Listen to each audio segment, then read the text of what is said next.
Okay, ಮೈಸೂರಲ್ಲಿರೋ ಡಬ್ಬಿಯಾಡಲ್ಲಿ shoot ಮಾಡಿದ್ವಿ. ನಿಜವಾಗ್ಲೂ ಅಲ್ಲಿ ಹೋದಾಗ ಗೊತ್ತಾಯ್ತು ಈ ಊರಲ್ಲಿ ಎಷ್ಟು ಕಸ ಇದೆ ಅಂತ.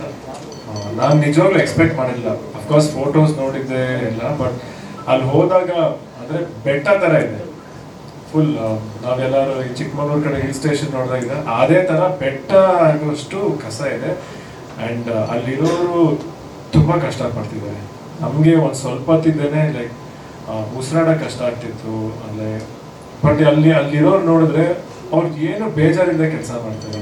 ಆ್ಯಂಡ್ ಅವ್ರು ಕೇಳಿದಾಗಲೂ ನಾನು ಅದೇ ಕೇಳಿದೆ, ನಿಮಗೆ ಸ್ಮೆಲ್ ಆಗಲಿ ನಿಮ್ಗೆ ಕಷ್ಟ ಆಗಲ್ಲ ಅಂತ ಅಭ್ಯಾಸ ಆಗ್ಬಿಟ್ಟಿದೆ. ಆ್ಯಂಡ್ ಇನ್ಫ್ಯಾಕ್ಟ್ ನಮ್ಗೆ ನೋಡಿ ಒಂದು ಸ್ವಲ್ಪ ಹೊತ್ತಲ್ಲಿ ಹೋದಾಗ ಒಂಚೂರು ಕೆಮ್ಮು ಬಂದಂಗೆಲ್ಲ ಆಯಿತು. ಬಟ್ ಅವ್ರು ಸೇಮ್ ಥಿಂಗ್ ಅವ್ರನ್ನ ಕೇಳಿದ್ರೆ ಅದೇ ಹೇಳಿದ್ರು, ಅಭ್ಯಾಸ ಆಗ್ಬಿಟ್ಟಿದೆ ಸರ್, ನಡೀತಾ ಇದೆ, ಏನು ಮಾಡಲೇಬೇಕಲ್ಲ ಅಂತ. ನಿಜವಾಗ್ಲೂ ಅವ್ರಿಗೆಲ್ಲರಿಗೂ ಹ್ಯಾಟ್ಸ್ ಆಫ್ ಹೇಳಬೇಕು. ಅಂಥ ಒಂದು ಕೆಲಸನ ಅಷ್ಟು ಕಷ್ಟಪಟ್ಟು ಶ್ರಮಪಟ್ಟು ಅವ್ರು ಮಾಡ್ತಿದ್ದಾರೆ. ಆ್ಯಂಡ್ ಮಾಡ್ತಿರೋದು ಯಾರು ನಮಗೋಸ್ಕರ.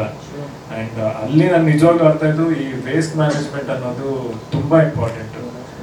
ಲೈಕ್ ಲಾಸ್ಟ್ ನೀವು ಕೇಳೋದಲ್ಲ, ಹಸಿ ಕಸ ಒಣ ಕಸವನ್ನು ಸೆಗ್ರಿಗೇಟ್ ಮಾಡೋದ್ರಿಂದ ಅವ್ರು ಮಾಡ್ತಿರೋ ಕೆಲಸ ನಿಜವಾಗ್ಲೂ ಹೆಲ್ಪ್ ಮಾಡ್ದಂಗೆ. ಯಾಕಂದರೆ ಅದನ್ನು ಮಾಡೋದು ತುಂಬ ಕಷ್ಟ.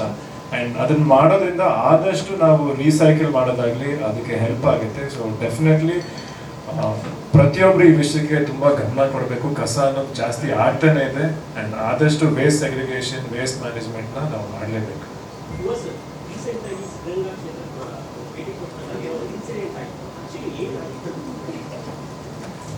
ಎಲ್ಲ ಹೇಳ್ತೀನಿ.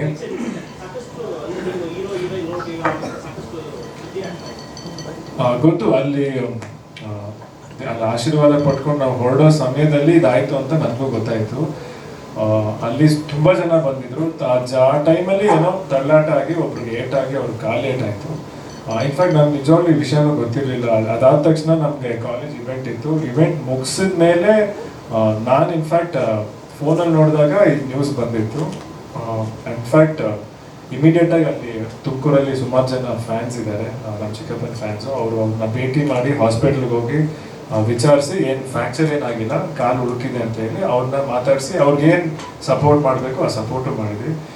ಏನಂದರೆ ಆ ಸಮಯದಲ್ಲಿ ನಮಗೆ ಗೊತ್ತಾಗಲಿಲ್ಲ. ಆ್ಯಂಡ್ ನಮಗೂ ಯಾರು ಇನ್ಫಾರ್ಮ್ ಮಾಡಲಿಲ್ಲ.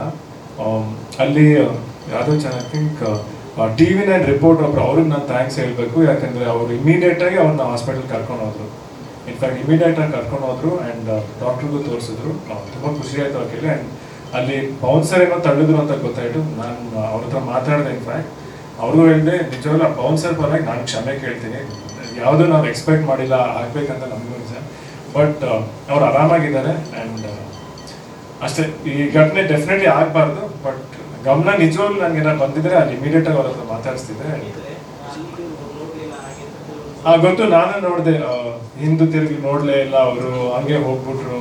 ಆ್ಯಂಡ್ ಆ ಥರ ಎಲ್ಲ ಸುಮಾರು ನಾನು ನೋಡಿದೆ. ಆಮೇಲೆ ಕೆಲವರು ಅಲ್ಲೂ ಹೇಳಿದ್ರು, ಏನು ಈ ಸಿನಿಮಾನ ಯಾಕೆ ನೋಡಬೇಕು, ಸಿನಿಮಾ ಯಾಕೆ ಮಾಡ್ತಾರೆ ಇವರು ಅಂತ.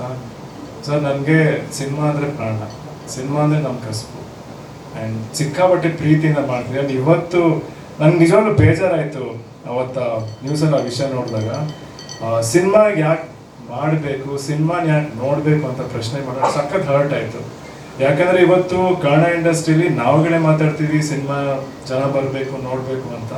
ಅಂಥ ಸಮಯದಲ್ಲಿ ನಾವೇ ಜನನ ಪ್ರಶ್ನೆ ಮಾಡಬೇಕಾಯ್ತಾರೆ ಆ ಸಿನಿಮಾನ ಯಾಕೆ ಮಾಡಬೇಕು ಅಂತ. ನಿಜವಾಗ್ಲೂ ಆ ಸಿನಿಮಾ ನಾನು ಒಬ್ಬನೇ ಇಲ್ಲ ಸರ್, ತುಂಬ ಜನ ನಾವೆಲ್ಲ ಕಷ್ಟಪಡ್ಕೊಂಡು ಮಾಡಿದ್ದೀವಿ. ಬರೀ ನಾವು ಆರ್ಟಿಸ್ಟ್ ಬಗ್ಗೆ ಹೇಳ್ತಿಲ್ಲ, ಯೂನಿಟ್ ಅವರಿಂದ ಪ್ರತಿಯೊಬ್ಬರು ಸಿಕ್ಕಾಪಟ್ಟೆ ಕಷ್ಟಪಟ್ಟು ಮಾಡಿದ್ದೀವಿ. ನನಗೆ ಬರೀ ನಮ್ಮ ಸಿನಿಮಾ ಅಂತ ಹೇಳ್ತಿಲ್ಲ, ಪ್ರತಿಯೊಂದು ಸಿನಿಮಾನು ಎಲ್ಲರೂ ಕಷ್ಟಪಟ್ಟೆ ಮಾಡೋದು. ಆ್ಯಂಡ್ ಆ ಟೈಮಲ್ಲಿ ನಾವು ಯಾವತ್ತಿದ್ರೂ ಒಳ್ಳೇದನ್ನ ಹೇಳಬೇಕು, ಜನರಿಗೂ ನಾವು ಒಳ್ಳೇದನ್ನ ಬಯಸಬೇಕು. ಅದೊಂದು ನಾನು ಕೇಳ್ಕೊತೀನಿ ಅಷ್ಟೇ. ಗೊತ್ತಿದ್ದು ತಪ್ಪಾಗಿಲ್ಲ. ಅಲ್ಲಿ ಅವ್ರು ಹೇಳ್ದಂಗೆ TV ಚಾನಲ್ ಯಾವುದೋ ಗೊತ್ತಿಲ್ಲ, ಅದರಲ್ಲಿ ಯಾಕೆ ಸಿನಿಮಾ ನೋಡಬೇಕು ಅಂತ ಅವರು ನಾವು ಗೊತ್ತಿದ್ದು ತಪ್ಪಾಗಿಲ್ಲ. ಅಲ್ಲಿ ಕಾರು ಡಿಕ್ಕಿ ಆಗಿಲ್ಲ, ತಳ್ಳಾಟದಲ್ಲಿ ಅವ್ರು ಒಂಚೂರು ರೇಡಿಯೋ ಅವ್ರಿಗೆ ಏಟಾಗಿದೆ. ಅವ್ರು ಗುರುವರು ಮಾತಾಡಿದ್ರು, ಅವ್ರ ಟೀಮ್ ಹೋಗ್ಬಿಟ್ಟು ಅವ್ರಿಗೆ ಏನು ಸಪೋರ್ಟ್ ಮಾಡೋದು ಮಾಡಿದ್ದಾರೆ.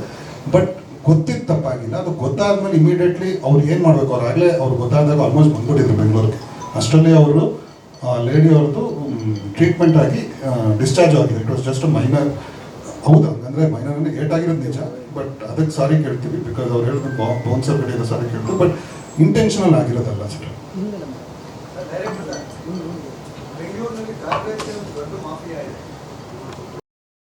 ಹೆಚ್ಚಿನ ವಿಡಿಯೋಗಳಿಗೆ ಪ್ರತಿಧ್ವನಿ ಯೂಟ್ಯೂಬ್ ಚಾನೆಲ್ ಸಬ್ಸ್ಕ್ರೈಬ್ ಮಾಡಿ, ಬೆಲ್ ಐಕಾನ್ ಕ್ಲಿಕ್ ಮಾಡಿ.